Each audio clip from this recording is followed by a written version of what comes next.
Happy New Year from me to you. I bumped into a subscriber I think about a week ago, and she actually requested me on the spot to share some of my YouTube struggles. I don't really know where to start when it comes to my YouTube struggles because I've been doing this for a long time, like 9 years.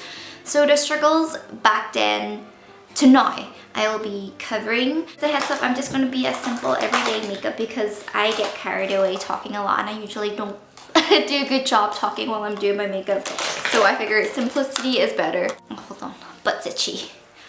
Not the butt, but you know, like above the butt. Oh, that's good.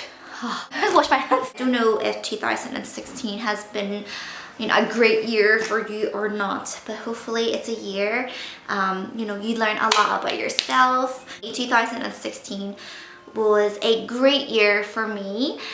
2015 was one of the hardest years of my life. It was definitely a year of lots of battles and struggles. It was a year that I really truly asked myself if I'll ever be happy again. Because it was so painful for me, I just wanted to do anything but focus on my life. So I started to act by thinking outwardly, and hence, you know, the idea of building schools was born. And since 2015, we managed to raise money to build 5 schools together. So, you know, in the moment, it was just something I wanted to do to distract myself from my problems. But then as I got into it, I realized that this is what I really wanted to do. Even though from the very beginning, I've always kind of known that this was what I wanted to do. But if it wasn't because of all the hardship from 2015, I don't think it would have pushed me to be the person that I am today. Even though 2015 was hard and I can't say I loved it. It was definitely a very memorable year and I am incredibly thankful for it. So by the way, I'm using my Makeup Forever HD foundation. So I've been eating so much crap over holidays that I can see how bloated my face is. Concealer wise, I'm using my It Cosmetics in Bye Bye Under Eye Corrector. So YouTube struggles. Of course, like any other YouTuber out there, of course, I'll have struggles along the way. The struggles now compared to back then were very different, you know. Obviously, when you first start off with YouTube, back then YouTube was such a different time. You know, back then you can just easily film videos using the webcam of your laptop. These days, if you want to be a successful YouTuber, you need to have a good camera, a good editing software, good lighting, like a good sound system, a bunch of things I still don't do well today. Like if I can name them, my editing still sucks. I'm still using my Canon 60D. I don't use a microphone system. I still use natural lighting. If I invested more time and money into improving my editing and the quality, would my videos be better? Yeah, I guess so. I guess just with everything going on with life, I can only use the excuse that, you know, life takes me to places where, you know, I can only try to do what I can. I know a lot of couples, they like to do it where the husband helps them shoot and edit and basically does all the other stuff. But I just don't want to force this on Tim because I'll only want him to do something if he's passionate or interested. I think my biggest struggle over the 9 years on YouTube is dealing with numbers. The struggle doesn't get to me now as much as it did before, but I can't deny that back then it used to get to me, not to a point where I would cry about it and obsess about it, but you know, to a point where I would really question myself and my ability as a creator. Especially because lately I've been seeing like a lot of videos from, you know, YouTubers, I guess calling out YouTube and their new algorithm. YouTube's algorithm is just constantly changing, so in a lot of ways you can't expect it to stay the same. Years and years ago, YouTube, it felt a lot more personal. It was all about people, you know, creating their own content in their own homes, and now, you know, it's gone a lot more commercial, and you'll have like big television networks and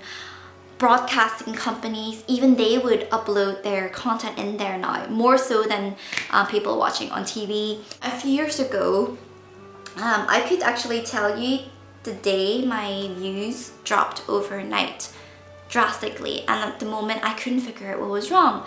And then I find out that it was one of the very few YouTubers which suffered a algorithm glitch. Unfortunately, my issue, along with quite other few YouTubers, it was never properly resolved.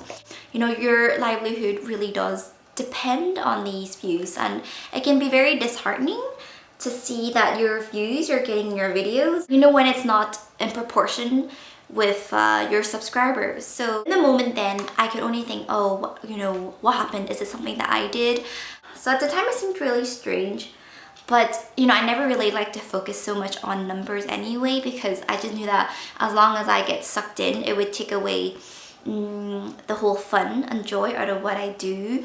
It's not a very realistic way to look at it, I guess, as a business level. But for me, that is the only way that I can function in long term. So even though my views did drop, I still knew that, you know, YouTube was still giving me way more than enough for me to live a comfortable life. Would I be more motivated to create newer and more content if the glitch didn't happen? Maybe, but you know, I guess it is what it is. 30 years, you know, a lot of things have happened, and you know, my situation has changed. So I've changed as a person. Like back then, everything I did, all my focus was on YouTube. But now that I'm older now and I've got more priorities in my life, you know, YouTube has become one of them, but it's no longer my world for me. Using my B by Bubz Beauty palette, I'm using this eyeshadow Able. It's my favorite eyeshadow. It's not even the fact that I unfortunately don't have as much time to make content on this channel. It's also the fact that I don't even have that much time to watch fellow YouTubers on YouTube. When I don't click around and watch, I don't get to be part of the community, and I end up feeling disconnected. So what happens is I just upload and do my thing, and I'm in my little world. What's really strange is I've spoken to quite a few of you guys, and it's so weird because a lot of you guys say that you don't even watch that many beauty tutorials, at least not as much as you used to. What happens is you guys have moved on to vlogging channels instead. So it's kind of interesting. So I don't know, maybe the beauty community is saturated. You know, maybe a lot of you guys are same like me, growing up with me and realizing that, hey, you know, there's more to life than just beauty, hair, and makeup. How pretty is this eyeshadow, see? By the way, if you guys have a better gel liner to recommend, then I would love to hear your suggestions, because Bobbi Brown, I mean, it's a better one of the gel liners, but I'm looking for one that's even better than Bobbi Brown. I realized that I do my eyeliner so much different now compared to before. These days, I would kind of just line from halfway, whereas before I used to go all the way in and flick it up. Here's one thing for sure though, from the beginning, I've always made sure not to get myself stuck in a rut, because, you know, thankfully I've been doing this for 9 years, but I've always made sure to not completely depend on YouTube revenue, because it's just not stable enough to just completely depend on it for your income. If you earn lots and lots and lots of money from it, then cool, but you need to think about, is it sustainable? Even when things are going well, one thing that Tim and I did was to make sure that we would invest that money. So, you know, if anything were to happen where I don't do YouTube anymore, we have other options. The algorithm or not, I can't deny that it is, you know, it is what it is. If you cannot have time to make videos as much as you used to anymore, and if your priorities has changed as a person, you need to accept that that consequently affects the outcome of your channel. With that being said, I'm really happy with how things are.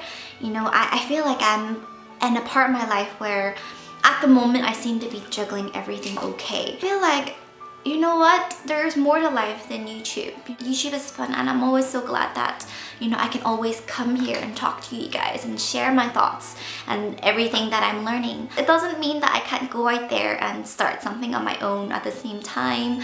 It doesn't mean that I can't do other projects like, you know, writing a book, designing something, doing stuff that matters to the world. Back then, despite all my fees and money, I wasn't able to do all of that stuff. Even though I was earning a lot more, now I feel so much more richer. I'm really proud of my following. I love reading the comments from you guys, because not that I'm comparing, but I know how kind you guys are and how understanding you are. I feel like I really do have a good bunch. And honestly, throughout these years, I know that's what kept me going. What does it matter? Say I've got 100 times more people watching my videos than not, but then the people are mean to me. They just watch my videos to ridicule me, to laugh and judge. What is the point of that, you know, especially in my vlog channel? It's so personal to me, and that's why I don't do daily vlogs, because I want to enjoy it. I don't want to put the pressure. I don't want to make things different for my family. I want to keep things as ordinary as possible. But if you're sharing something that's so intimate and personal to you, you wouldn't want that to be used against you.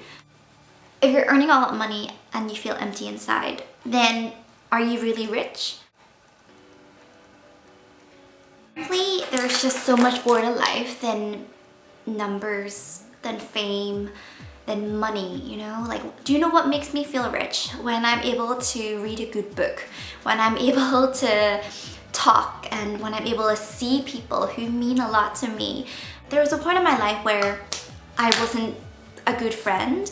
I feel like I wasn't a good wife. I felt like I wasn't good to my family. I was neglecting them. And for what?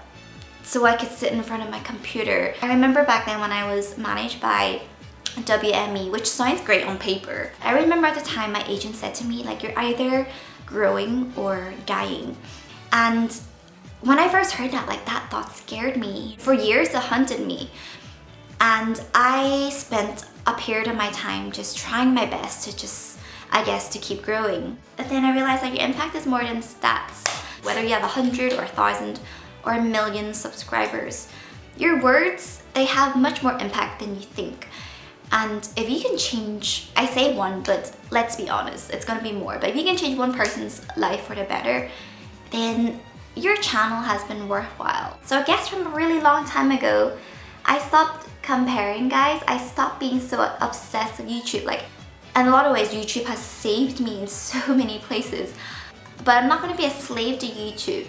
I never really had an issue with the people I met throughout YouTube. So when I went to VidCon, I was quite discouraged because I thought that so many of them are actually unfriendly, because you know, they wouldn't look at you. You know, obviously, you know, you watch them and you think they're gonna be how they are in our videos, and when they don't, you can feel discouraged, like I said. But what you realize is actually YouTubers are a bunch of introverts, and not all of them, but I would say quite a lot of them are, because we like to film ourselves in our bedrooms. So, you know, obviously as an introvert, if you're suddenly exposed to so many people, you're gonna freak out.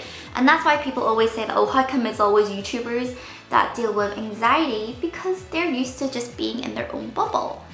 Just gonna put a little bit of lip tint on. Tint. And then the paler color in the outer edges. I just believe that when you have a negative attitude, it just makes everything 100, 1,000 times worse. When you have a positive attitude, not that you'll breeze through things, it's you'll recover from them better. I was gonna use this blush, and Kink and Kisses is one of my favorite blushes. And I saw this really dark color, and now I really want to put it on because it looks so dark, kind of scares me.